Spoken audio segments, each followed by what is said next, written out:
Señoras, señores, bienvenidos a una nueva entrega de 3356. Es un gusto reencontrarnos con ustedes. Ya arrancamos.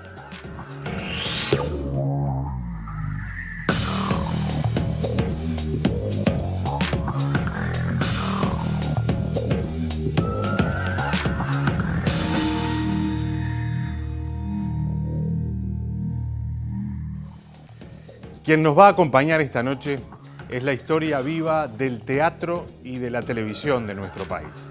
Lo vamos a presentar con este informe, ustedes ya van a saber de quién se trata y después vamos a entrar directamente a conversar con él.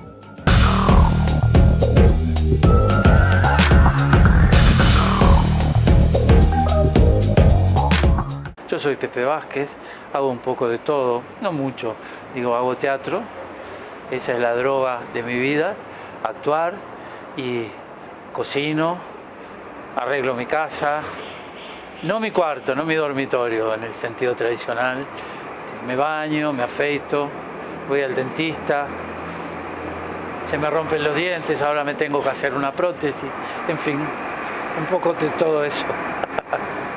Nació en 33, un 1 de marzo de 1940. Se radicó en Montevideo en el año 1957 y se integró al taller de teatro de Nelly Goitiño. En 1959 ingresó a la escuela de El Galpón y 2 años después viajó a Cuba, donde trabajó como actor brigadista hasta 1965. Realizó cursos en el Teatro El Galpón y pasó luego a integrar Club de Teatro. Desde 1956 hasta hoy, ha participado en incontables puestas en escena en Uruguay, México y Costa Rica. Dictó cursos en la Escuela del Teatro El Galpón y fue docente durante 3 años en la Escuela Integral de Arte Escénico. En la televisión local participó en 3 ciclos en diferentes canales: El Flaco Cleanto en Canal 12, Gran Teatro Universal en Canal 10 y capítulos en los 3. Integró los elencos de los programas humorísticos Telecataplum y Plop. En Costa Rica también incursionó en la pantalla chica, donde participó en un ciclo de cuentos costarricenses adaptados para televisión. Estuvo casado con la actriz Emilce Viñas hasta la fecha de su fallecimiento en 2009. Tuvieron una hija, María Clara, que también es actriz.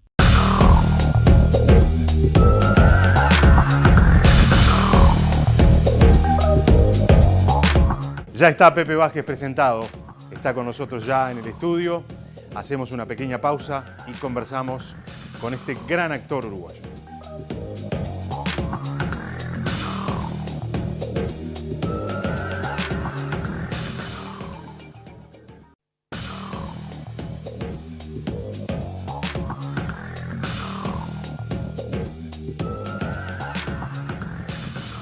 Señores, Pepe Vázquez esta noche con nosotros y es realmente un gustazo, Pepe, que hayas venido hoy. Gracias por invitarme. Antes de conversar, nos contabas algunas anécdotas de hace muchos años en este mismo estudio. Esta casa no te es tan ajena. Para nada, porque, bueno, fue una época como muy luminosa que tuvo Canal 5. Su director era Justino Zavala Carvalho, claro. Y aquí se hizo mucha cosa. Arteaga hacía un ciclo de zarzuelas semanales. Luis Alberto Negro, que era director, hacía teleteatros, pero no eran teleteatros con continuidad, no eran telenovelas. Unitarios, sino digamos. que eran obras de teatro que se adaptaban, claro, y eran unitarios, de diversos autores. Entonces trabajaba muchísima gente del ambiente teatral. Yo recuerdo, bueno, Salcedo, Liliano Lagaray, trabajaba Duilio Borch, una cantidad de gente que algunos de ellos se han ido. Estamos hablando de la década del 60. Por ahí, sí. Vos eras jovencito. Era muy joven. Acá se hizo un show de Citarrosa que se llamó Generación 55. Don Paco Espínola hablaba de literatura con su cigarro frente a cámaras, y hablaba de Homero como si fuera un vecino. Eran maravillosas esas clases de él. Y había un poco de todo, danza moderna, danza contemporánea, más todo lo que tiene un canal, ¿no? La prensa. Cuando contabas algunas de las anécdotas, Sí. Lo contabas con alegría y no con esa cosa que a veces solemos tener todos. Creo que no es patrimonio Nostalgia, de ninguna decís. generación. Exacto, sin nostalgia. No, sin porque nostalgia de lo que fue, que podría haber seguido siendo y que sin embargo no es. Fue muy divertido. Una vez hicimos una de las zarzuelas. Nosotros lo que hacíamos era doblar claro. a los cantantes de zarzuelas. Entonces, en ese sentido, nos gritaban la letra porque eso no salía al aire. Y después sí, el diálogo. Ese sí, eran ustedes. El diálogo eran que los no era actores. cantado lo hacíamos nosotros, haciéndonos los madrileños. había que utilizar, sí, obviamente. sí, pues que sí, que esto, que yo, que hablábamos así. Y un día, en una zarzuela que yo no recuerdo el nombre, yo hacía un campesino y doblaba un aria muy bonita con un caballo. Hermosísimo caballo que trajeron. Que metieron al dentro del estudio. Que entró al estudio, sí, a este estudio donde estamos ahora. Y lo trajeron del lugar de enfrente, que es donde está la escuela militar. Entonces hablaron y trajeron un bellísimo caballo con uno de los hombres que lo cuidaba. Un soldado a cargo. Un soldado a cargo de él. Como el soldado, y yo iba a cantar con la cabeza del caballo y el soldado al lado, pero lo vistieron también al soldado. Era como un personaje ahí. Claro, y lo maquillaron como me maquillaron a mí. Él contaba que toda la barra de amigos de ahí. Sí, cuando llegó. Sí, claro, imagínate. Y me dijeron, si el caballo llegase a ponerse nervioso, porque entró mucha gente a mirar, apartate de él, caminá hacia la izquierda, derecha o adelante, y yo me hago cargo, te tomo con la cámara y se llevan al caballo. El caballo se puso nervioso, no en el ensayo. El ensayo perfecto. Perfecto, sino cuando vio tanta gente empezó a bufar y eso, entonces yo enseguida me aparté. Y me di cuenta de lo que había pasado. Se le zafó de la mano y empezó a correr por todo el estudio y largaba patadas. Un animal que puede hacer destrozos, Claro, ¿no? En un estudio de televisión. Y relinchaba y las mujeres salieron huyendo. ¿Entendés? Fue todo un lío aquello. Pero se grabó. Se grabó. Era porque era otra manera de hacer televisión. Claro, otra vez hicimos, yo no me acuerdo cuál fue, si La Gran Vía, y había un momento que bailábamos todos, un famoso tanguillo de La Gran Vía, y tenía que ser con lluvia. Y construyeron una cañería con agujeritos y llovía de verdad. Nos empapábamos con unos paragüitas, y se repite. No mucho porque la ropa se mojaba, ¿viste? Bueno, o sea que hubo cosas muy lindas. Lo de las ovejas, una vez había otra, donde habían construido un puente de piedra, y donde dos campesinos, uno de ellos me acuerdo, el otro me acuerdo su cara, creo que era Carrasco el apellido, y Duilio Borch eran los campesinos que arreaban las ovejas. En el ensayo también, igual que el caballo, se portaron cruzaron bien. Cuando llegó el momento de salir, porque era en directo, no se grababa. Cuando llegó el momento de salir al aire, las ovejas se empacaron y no caminaban. Entonces, los dos campesinos las empezaron primero a empujar y no caminaban. Entonces las agarraron de atrás y las llevaban. No había forma. Sí, y el director se preocupaba y decía, no las maltraten que están embarazadas. Que fue la primera vez que yo vi ese término. Una cosa parecida, claro. De un animal que se dijera que estaba embarazado. Vos naciste en 33. Yo soy de afuera, sí, de 33. ¿Y te viniste a Montevideo cuándo? Y bueno, primero en el campo, mi madre era maestra, pero no ejerció. Pero sí nos enseñó a leer a los hijos. Yo a los 4 años leía perfectamente. Y despertó mucho el gusto por la lectura. Y hice los primeros años en escuela rural, iba a caballo. Eso es inolvidable. Fue de las cosas más lindas. Y después, cuando teníamos 5 o 6 años, nos vinimos a la capital a vivir en una casa que había hecho construir mi padre. Y bueno, ahí estuve hasta que terminé el liceo y me vine para acá a hacer los preparatorios, porque yo tenía conducta muy fatal, ¿viste? ¿Sí? Era un chiquilín, un niño muy mal portado. Te duró por toda la vida. No, no me duró, no. O sí, de alguna forma sí, pero mi padre dijo, había ya preparatorios, o quinto y sexto en el liceo de 33, pero él dijo, no, aún no pago, donde no te permitían repetir.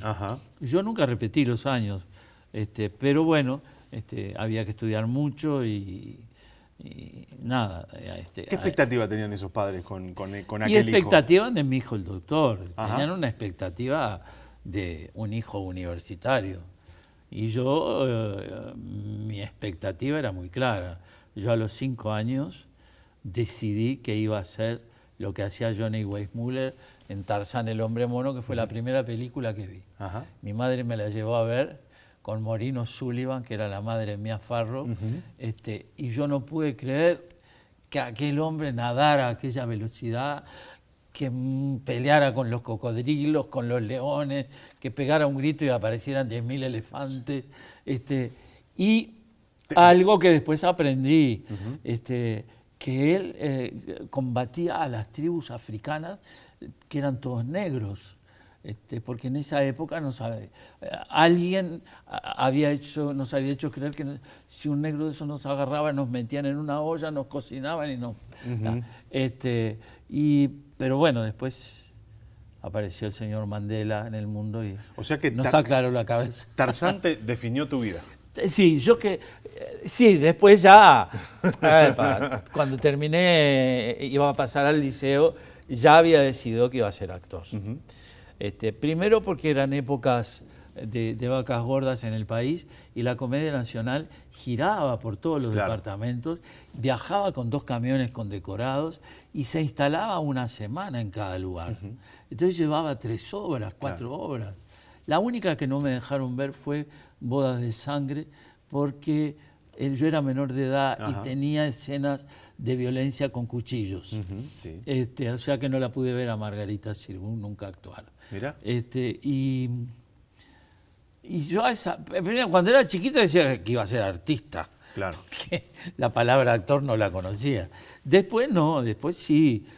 Yo vi la primera versión de Hamlet que se hizo en cine con Laurence Olivier, y quedé embobado de ver a Tarzán cruzar a toda velocidad en lianas la selva.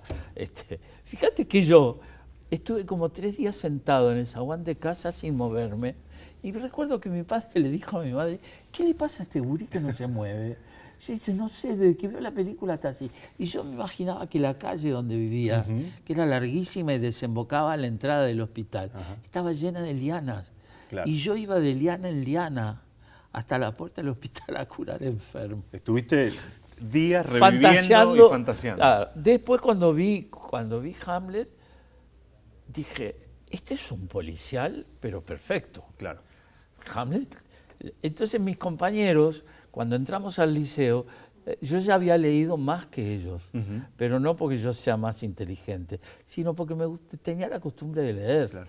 Entonces uno se alejaba mucho en esa época de los clásicos por las traducciones, que eran muy malas, ¿viste? Muy entreveradas, que te alejaban de la historia. Y yo le decía, no, miren que Hamlet es como un policial, hay de todo. Al rey que está durmiendo la siesta lo matan echándole veneno por la oreja. Al mes la viuda, la reina se casa con el hermano del rey. Hay un fantasma. hay un suicidio, y hay duelos con espadas envenenadas. Si eso no es un policial, decime. Sí, todos los condimentos. Todos los condimentos. Pero claro, bueno, yo tenía que venir acá, venía en vacaciones, ¿no? Me pasaba 20 días o más en casa de familiares, y tenía una barra de amigos, que algunos eran de 33 y otros eran montevideanos, que nos juntábamos en la zona de Goes, por ahí, en Marcelino Sosa y Guadalupe, donde vivía uno de ellos. Y bueno, ellos se divertían mucho con el canario gordo que era yo, porque a los que somos del interior nos dicen a todos canarios. Exacto. Porque yo me comportaba con las costumbres adquiridas en un pueblo del interior, donde vos te cruzás 20 veces con un tipo y las 20 veces te tenés que saludar. Lo saludás las 20 veces, claro. Si no había una ofensa. Entonces yo llegaba a las paradas de ómnibus. Y saludabas a los que Yo estaban llegaba a esperando. las paradas de ómnibus y decía buenas tardes. La gente me miraba como diciendo, ¿quién es este tipo? ¿Entendés? Los ómnibus eran abiertos por detrás, Sí. entonces cuando no había mujeres y los hombres eran jóvenes, medianamente jóvenes, el ómnibus nunca se detenía, Claro. aminoraba la marcha Y vos y saltabas. la costumbre era la de subir con el ómnibus en marcha, cosa que a mí me daba pánico, me daba miedo. Entonces cuando yo estaba solo en la parada y hacía señas que paraba, fingía una renguera. Claro. No, caminaba así para que el ómnibus se detuviera. Bueno, el ómnibus se detenía y yo subía. Después me olvidaba. Al bajarme por adelante, caminabas normal. caminaba normal. Qué sé yo, hice muchas cosas. Y La actuación entonces también formó parte de alguna de las estrategias que tuviste que Sí. llevar adelante para yo tuve que sobrevivir hacer en la caso, ciudad. tuve que hacer caso y terminar quinto y sexto, que eran, se les decía preparatorios, y me inscribí en la universidad, porque todavía no tenía 18 años. Llegaste ahí. Y llegué a la universidad, me compré los códigos para estudiar notariado, código de sociología, qué sé yo, y yo les mentía. Decía, salve civil con muy bueno. Ay, el nene. Mi vieja hacía una cena de noche. Y seguía mintiendo, y di sociología, y salvé, y constitucional, y derecho romano. Nunca di un solo Nunca diste examen. un examen. Un solo examen. Cuando cumplí 18 dije, aquí están todos los libros, yo les he mentido, me voy de casa. Les admitiste que les habías mentido. ¿Y qué pasó? Sí. Nada, pero bueno, lloraron un poco, qué sé yo, mi madre, mis hermanas, y de qué vas a vivir, no se preocupen. Y yo me fui y empecé a vender libros. A esa altura yo me había hecho Está amigo. bien, tu madre lloraba, pero Sí. el padre, que era... Papá no había fallecido. Ah, tío, ya había fallecido. Ya había fallecido. Pero curiosamente, mi padre fue un tipo en ese sentido muy comprensivo.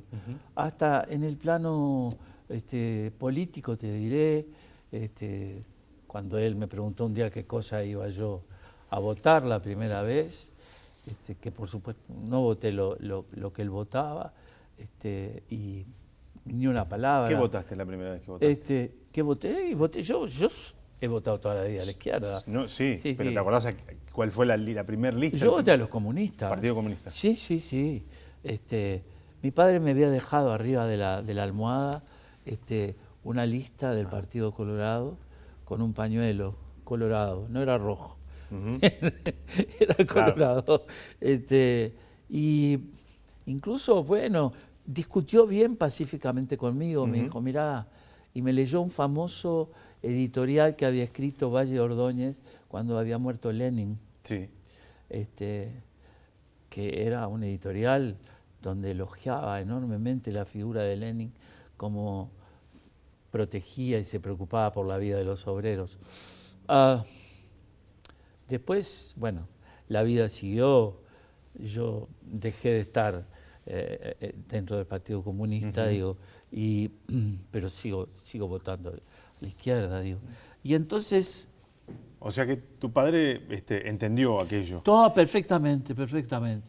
Y entonces Porque yo no eran era, épocas fáciles, ¿eh? ¿no? No era No fácil. era época fácil. Y me había hecho, la casualidad hizo que yo me hiciera amigo de algunos amigos que eran un poco mayor que yo. Que por casualidad, me doy cuenta que no era casualidad que yo buscara hacerme amigo de gente mayor, que había leído, ¿viste? Claro. Porque como a mí me gustaba hablar de letras, de teatro, de esto, y empecé a estudiar teatro como clandestinamente. Mi primera maestra fue Nelly Goitiño y Bernardo Gali, y bueno, después entré a la Escuela del Teatro de Galpón un año, estuve ahí, y yo me había hecho muy amigo de Alfredo Citarrosa, y entonces cuando me fui de casa me fui a vivir a la pensión que tenía la mamá, ahí frente a, en Yaguarón, entre Isla de Flores y Gonzalo Ramírez. Sí.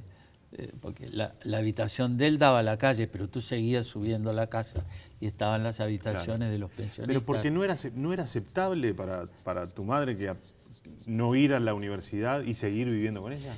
No era aceptable para mí. Vos. Para mí. Mirá. No, yo, una cosa como de orgullo, de dignidad personal, digo, bueno, no quería que me mantuvieran nadie. Entonces empecé a vender libros, vendía libros hasta cubrir la pensión. Después ya no vendía más. Si alguien me decía, no me interesa, bueno, jorobate, no leas. Digo, es problema tuyo. Pero ¿y para morfar? Bueno, comían la pensión. Cuando estaba digo todo incluido. cubría la pensión, era la habitación y la comida. Y la comida. Que eso lo manejaba la mamá de Alfredo. Y después, bueno, me hice actor, pasaron los años, qué sé yo,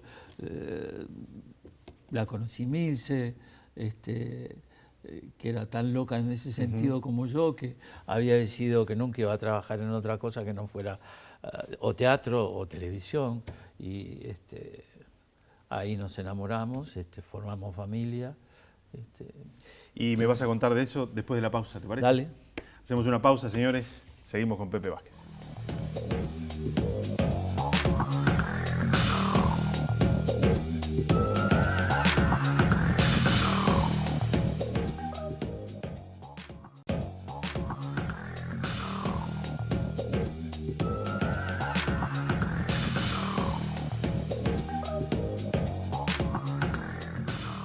Señores, seguimos compartiendo esta noche con Pepe Vázquez. Recién la nombrabas a Emilce antes de ir a la pausa.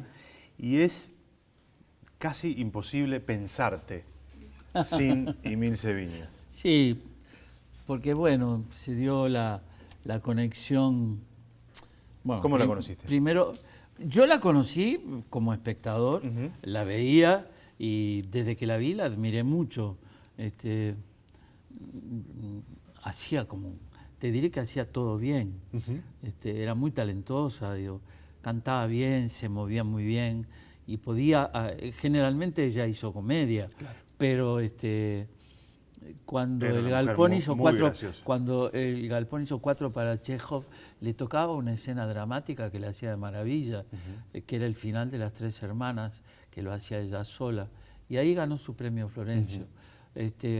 Pero bueno, yo la miraba como espectador y después ese espectador le empezó a ver otras cosas en ella que yo decía, bueno, esta mujer algún día, no sé, yo tenderé las trampas a ver cómo... ¿Dejaste de ver a la actriz y empezaste a ver a la mujer? No, para nada, las dos cosas. ¿Las dos cosas? Me gustaba mucho las dos cosas.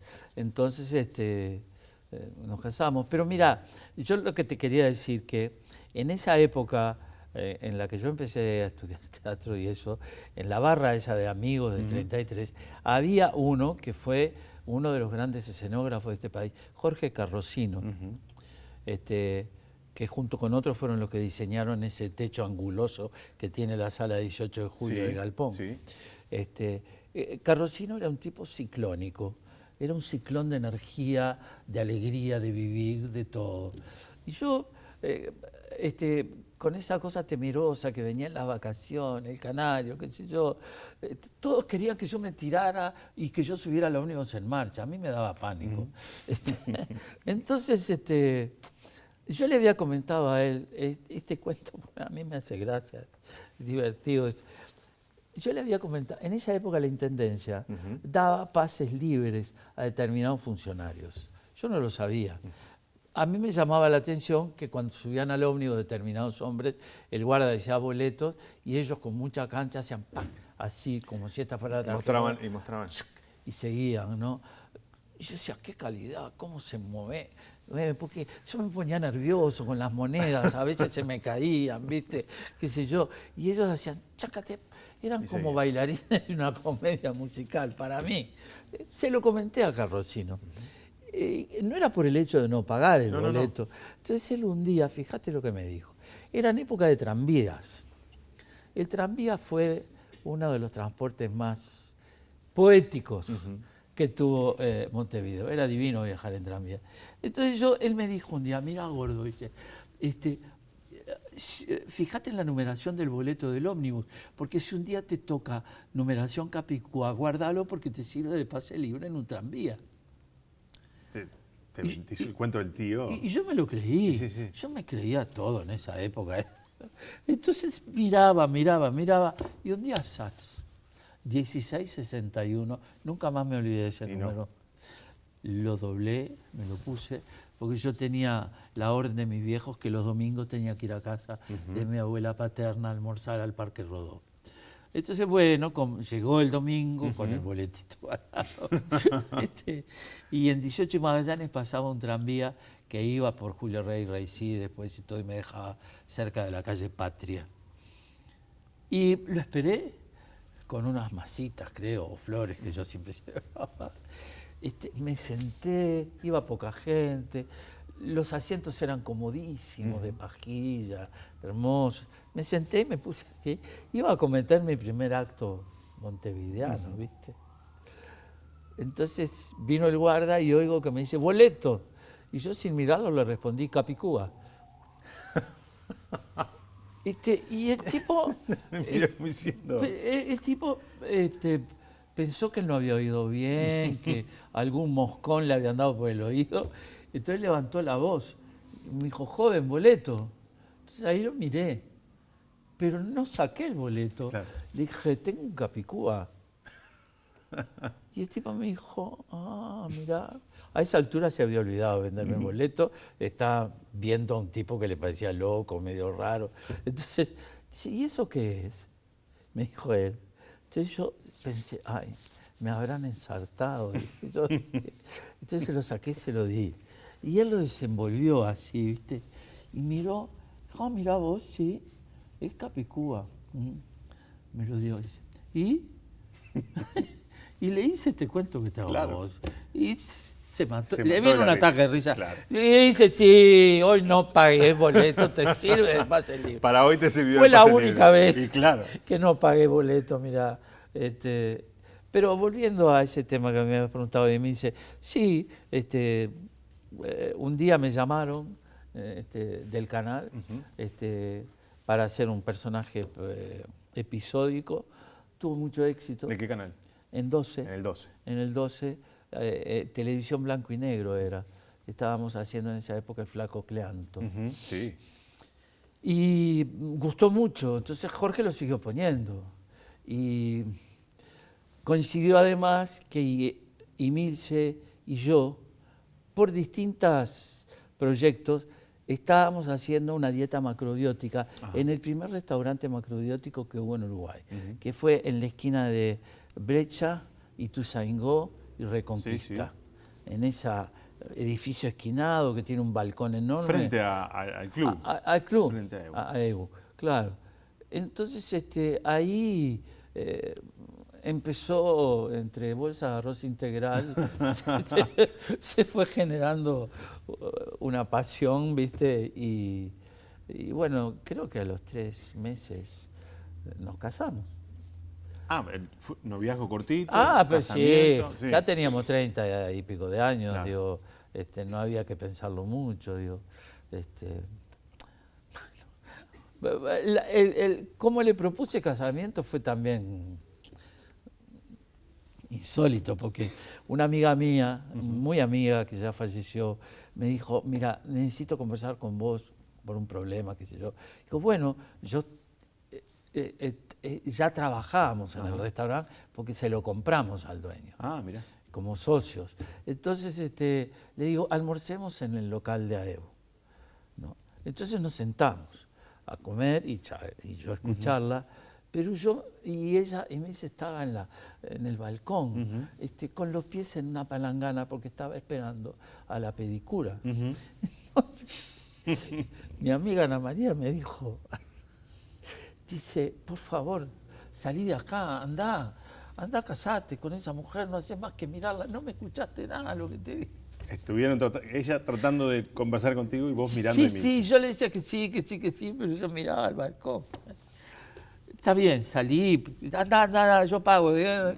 Y abrí la puerta y lo primero que le dije, vamos a casarnos. Dijo, bueno, al instante me dijo, bueno. Ella siempre me decía después que si este hombre me propone casamiento en este estado, con los pies adentro de una palangana, es que algo le pasa conmigo. Claro.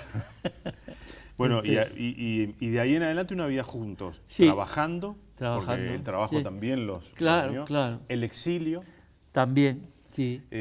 Costa Rica. Que fue una época dura irte, imagino, pero después Costa Rica te dio muchas cosas, ¿no? Sí, irnos fue... Benedetti decía, irse fue un mal lío, volver fue un buen lío. Y bueno, nos fuimos a Costa Rica. Primero me fui yo solo, ¿no? Ella se quedó trabajando. ¿Ya había nacido Ana Clara? Sí, María tenía 2 años. María tenía 2 años. Y yo llegué, obvio algunos detalles, pero el hecho es que estaban haciendo un casting, una prueba, porque la Compañía Nacional de Teatro, que era como la Comedia Nacional de acá, tenía un elenco fijo, iba a montar Las Brujas de Salem. Yo había adelgazado mucho, estaba bien de físico, ¿viste? Entonces, en la casa donde yo estaba alojado, me dijeron, vaya, preséntese. Estaba alojado en casa de un director amigo mío, belga, que yo lo conocí en los años que yo antes había vivido en Cuba. Claro. Y dije, ¿le parece que me presente? Pero acabo... Dice, preséntese, hombre. Dice, usted no tiene nada. Si le dicen que no, claro. ¿Qué pierde? Nada. No hay nada para perder. No hay nada para perder. Bueno, me preparé una escena, hablé con una actriz de ahí, si ella me podía leer la parte esa, y lo hice, me contrataron. Ese año me dieron premio al mejor actor del año, compartido con un actor chileno que hacía otra obra, creo que Ha llegado un inspector de Priestley, y al año siguiente me lo volvieron a dar por El enemigo del pueblo. Recuerdo que el Flaco de Neve me mandó un telegrama cuando se enteró que me lo dieron por segunda vez. El trópico es tuyo, darling. Pero bueno, y después seguimos muchos años ahí. Eso creó vínculos muy fuertes. Claro. Porque digamos, el desarraigo de irse y además escapado, de alguna manera, es muy fuerte, pero cuando te recibe un pueblo que te da tanta cosa también. Esa es la patria del corazón. En determinado momento tuvimos que viajar. La embajada en aquel momento nos negó, la embajada uruguaya, nos negó, los pasaportes estaban vencidos, nos negó los pasaportes. Y bueno, obvio lo que ocurrió ahí con el embajador, que fue muy desagradable. Y el ministro de Cultura de Costa Rica, don Guido Sáenz, nos dio la nacionalidad. Claro. Dijo, bueno, para viajar a México, unos, ¿cómo se llama? Unos carnés que eran, no me acuerdo. Los pasaportes, digamos. Sí, no eran pasaportes, era un documento con el que podías entrar a México. Y cuando volvimos, iniciamos los trámites y a los 3 nos nacionalizaron. Claro. Y sigo teniendo la nacionalidad. Y seguís yendo, y María seguís Taneda actuando. me siguen llevando. Claro. En el 31 de julio volví, después de 2 meses y pico que estuve allá. ¿Y la vuelta, cómo fue? ¿Había que volver y había que después insertarse en un mundo del cual habías estado ausente? Volver fue... No, es inolvidable, digo, ¿no? Y Mil se extrañaba tanto que decía, mira, ahora cuando lleguemos a Ciudad Vieja, porque ella vivía en Ciudad Vieja, y yo le decía, ¿cómo Ciudad Vieja? Uruguay. Ah, sí, tenés razón. Pero le salía Ciudad Vieja. Su mundo estaba ahí. Su mundo estaba ahí. Y bueno, fue muy conmovedor. Hubo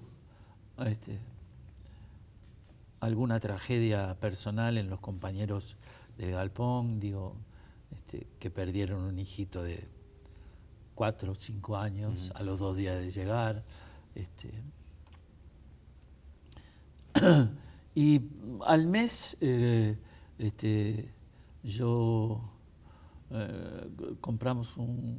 nos metimos en un departamento ahí en Colombia y Paraguay, ahí vivimos 10 años, y después nos fuimos para Ciudad Vieja. Claro, volvieron. Bueno, obviamente que el Galpón se transforma, es parte de tu historia, parte de tu vida, parte de tu casa. Sí, fueron algunos años importantes.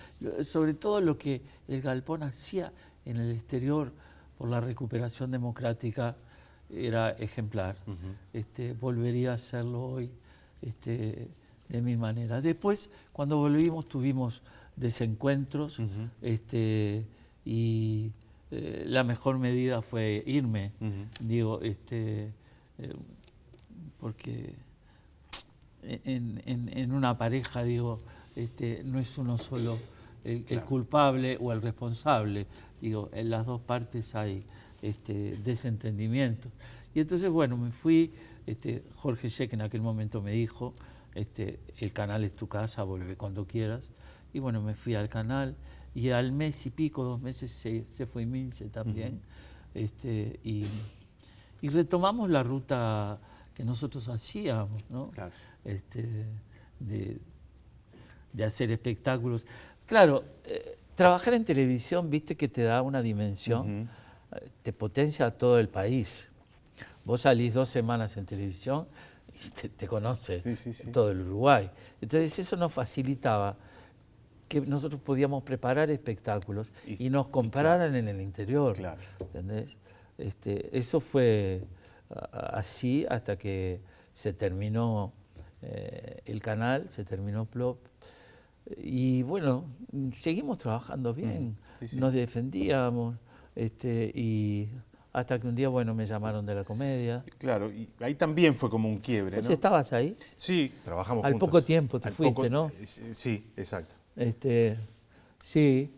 Y eso también fue un cambio, ¿no? Eso fue muy cómico porque yo pensé que me llamaban para invitarme a hacer un papel de reparto. Como suele pasar, actores invitados. Claro.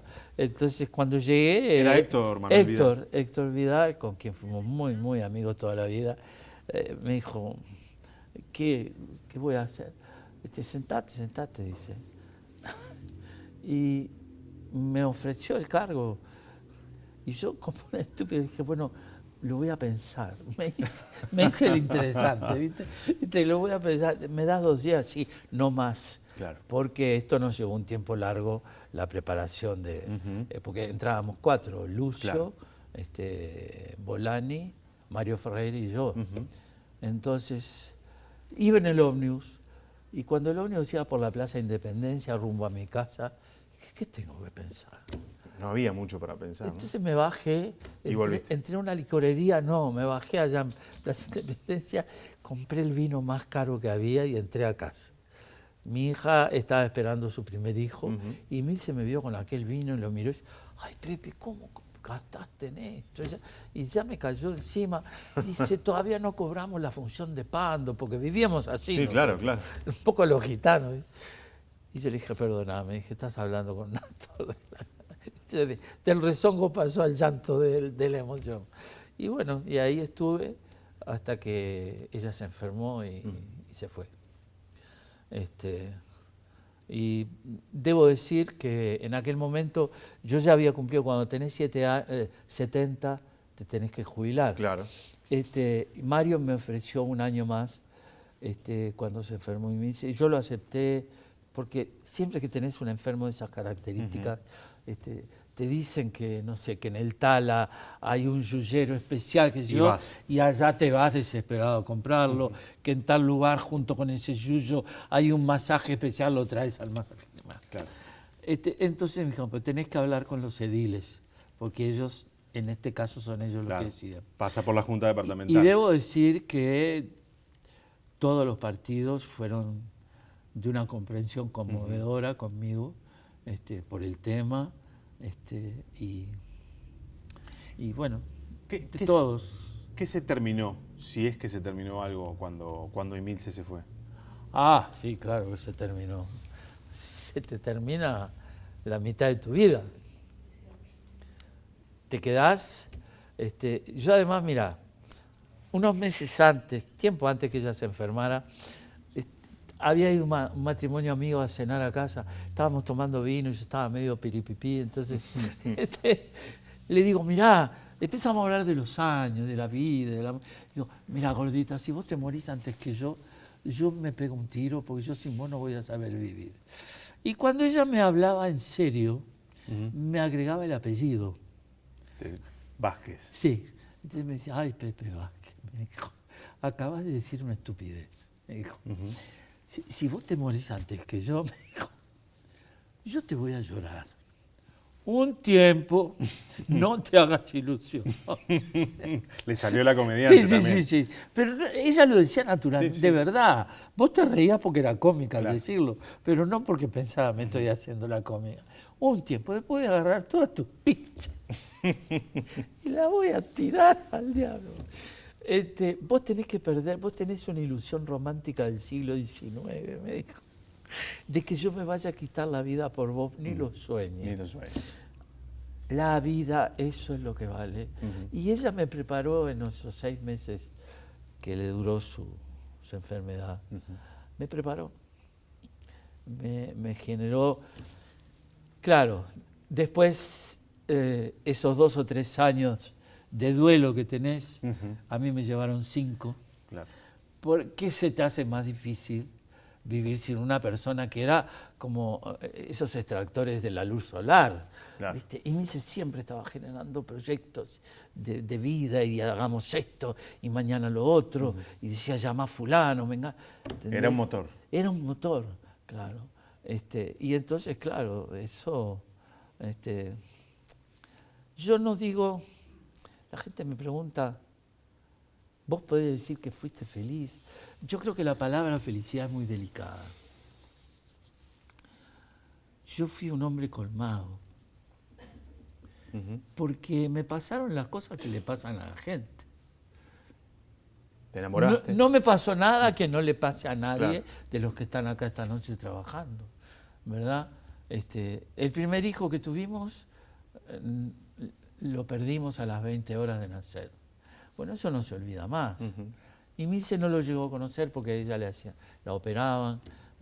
Pero yo en aquella época me tuve que hacer cargo de inscribirlo, partida de defunción, y después enterrarlo en un cajoncito así. Pero yo lo vi, lo pude besar, no sé. Y después fuimos...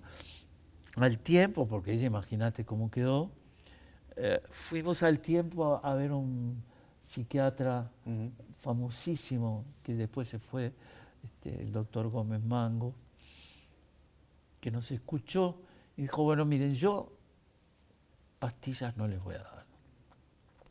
Usted tiene que salir, le dijo a Emilce ahora con él, váyanse al buceo, siéntese donde está su hijo enterrado y llore toda la tarde ahí. Usted no lo ha llorado. Claro. Y después, y lo va a seguir llorando, y después me permito aconsejarles, nunca habíamos hecho un espectáculo juntos. Nunca hasta ese momento. Escriban entre los dos algo de humor. Construyan algo entre los dos.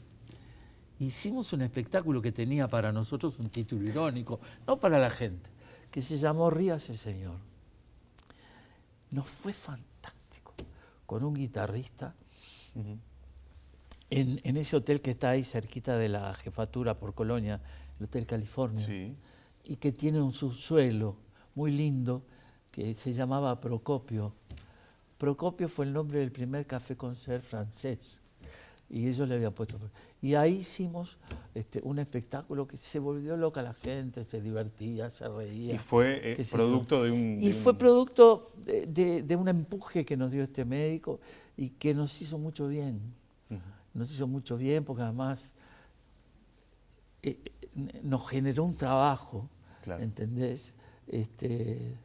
Y bueno, hubo que esperar un año y entonces vino María Clara. Y claro, María Clara llegó divina al mundo, sana. Recuerdo que la partera que la traía en la mano, así, yo estaba en el sindicato médico ahí en Garibaldi. Y me preguntó qué querés que sea. En esa época no había Claro. ecografía. Te enterabas en el momento. Y yo estaba de la mano de un amigo que había hecho y otro. Y yo no paraba yo de llorar, Claro. del miedo que tenía. Digo, jurame que eso que tenés en los brazos está sano. Es una nena, está divina, qué sé yo, no sé cuánto. Bueno, ya, y lo demás. Bueno. Pepe, gracias por haber venido. No, gracias a vos. Un gusto como siempre. Y nos debemos una noche. Dale, sí, dale. Gracias por haber venido. Dale. Te felicito por el programa. Señores, Suerte. nos reencontramos en la próxima entrega de 3356.